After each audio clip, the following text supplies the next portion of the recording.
This here is Boom Studios Go-Go Power Rangers comic issue number 19. Over 10,000 years ago, Lady Fienna and a very young Rita are running away from something. There are sounds of birds cawing while being chased. Fienna tells Rita to close her eyes, so tight that she doesn't open them. And that's because Master Vile's Tenga warriors are the ones chasing them, so Fienna uses her power to fend them off. So then, if there was any doubt that Master Vile was not Rita's father in this comic book universe, that should be put to rest, as it's pretty much confirmed here that Vile is the father. Even though Fienna was able to hit some of the Tengas with her power, they keep going at her until eventually she gets hit, and there's a typical Power Rangers style explosion in the background.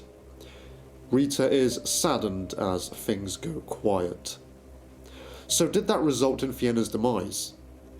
In contrast to that backstory, we're back in the present and Fienna's corporeal form uses her power to restrain Rita. Fienna says she doesn't blame Rita for turning evil. She knows it was Master Vile's fault.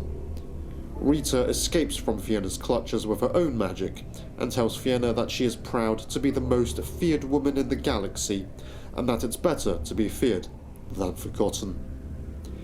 Fienna tries to catch up with Rita, wanting to reason with her, but Rita hides herself with a spell. She resents Fienna for stealing her away from Master Vile and hiding her. It was he who showed Rita the dark secrets of the universe and made her strong. A survivor, unlike Fienna. So that's how Rita, as we know her, came to be. I wonder if we'll actually see a backstory to that in future issues. Now that Rita knows Fienna's true power, she restrains her and hangs her up as a decoration. She tells Fienna that she stopped caring about what she wanted a long time ago. So then, Rita doesn't care about her mother at all, and the interactions she had with her in the previous issue, acting like she had missed her, was purely deceit after all. On to Jason and Trini now.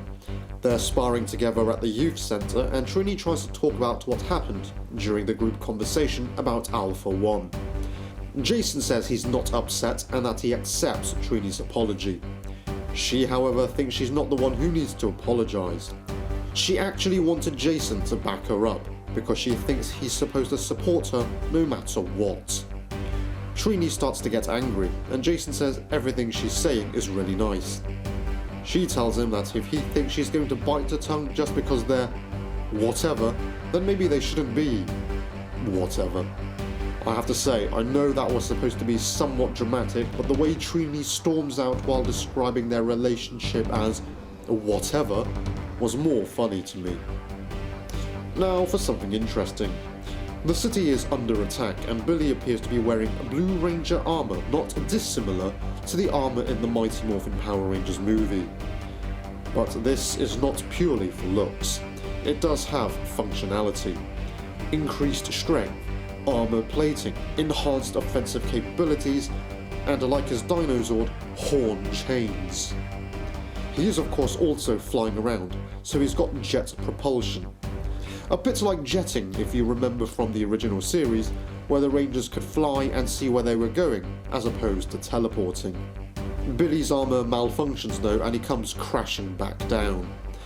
The putties he was fighting against approach him and the program freezes. That's right, it was just a simulation to test the armour. It's just a prototype and Zordon is impressed with it. However, he does advise Billy that it still requires further testing before they use it in the field. Zack says Billy can fix the glitch in no time and that the armour will keep them safe. Zordon tells him though that their safety is his primary concern, which is why he won't send them into battle with anything that compromises it. Now at Kimberly's house, she's about to head out when her mother reveals she's made breakfast. A lot of it. As her mother is acting all cheerful and using online tutorial videos to make cinnamon rolls, she asks her mother if she's seen any flashing lights or talked to someone called Rita. The answer is no, she just wants to talk. Kimberly says her mother and father need to stop trying to talk with her. Her mother then gets fired up, wanting to know what Kimberly's father said about her. Kimberly raises her voice and tells her mother to stop it because it's not a competition. Just goes to show how Kimberly is the mature one in this family matter. At the school, Jason talks with the guidance counsellor, just as Trini did in the previous issue. He tells the counsellor that dating is super confusing. The counsellor asks if he experienced one recently that was confusing, or whether the whole concept of dating is confusing. Jason says both. He tells the counsellor that things were fine before, but he and Trini got into a fight without him realising it at the time. He tried apologising, but made things worse.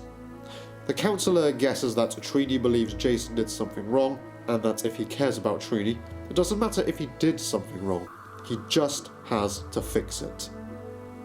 Billy, Zack and Alpha 1 discuss the new armour. Zack is obviously annoyed that they've been told they can't use it in battle. Alpha 1 tells him that Zordon would do nearly anything within his power to protect all the Rangers, even from themselves. However, what Alpha 1 said doesn't make much sense to Billy. Zack tells Billy that this isn't about the new armour, it's because Zordon looks down at them. I just have to say at this point that Zack's behaviour is getting quite irritating. But actually, it's a good thing. Because this kind of attitude kind of ties in with Zack's attitude in the early issues of the main comic, which take place just after Tommy joins the team. So in a sense, I like the continuity, as this Zack becomes the Zack of the main comic.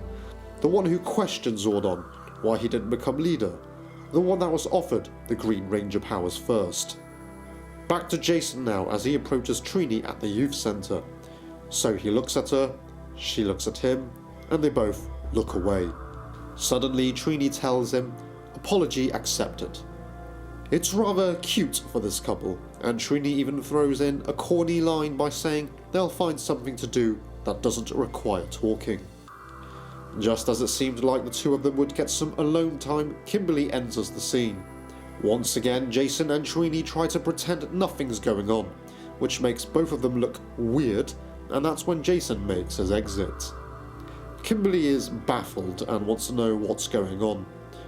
Trini says nothing, and it's just really funny to see Kimberly's reactions as she's being kept in the dark. But Kimberly suddenly works out after wandering in on them twice that something must have happened when Jason and Trini went off-world. Trini tries to change the subject by bringing up the Alpha 1 conversation again, but Kimberly reins Trini back in. A large blast goes off at the youth centre. That's because Goldar, along with Squat, Babu and a large number of putties are there in search of someone worthy. Worthy of the Green Ranger, I'm guessing. So, there wasn't much action in this other than Rita and her mother having a brief showdown and Billy's simulation with the new armour.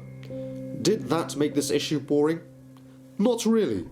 I liked how we saw more of Rita's past and kind of learning how she became the evil sorceress that she is today. The character development was also good for Zack as he becomes more annoying, which somewhat explains his early behaviour in the main comic.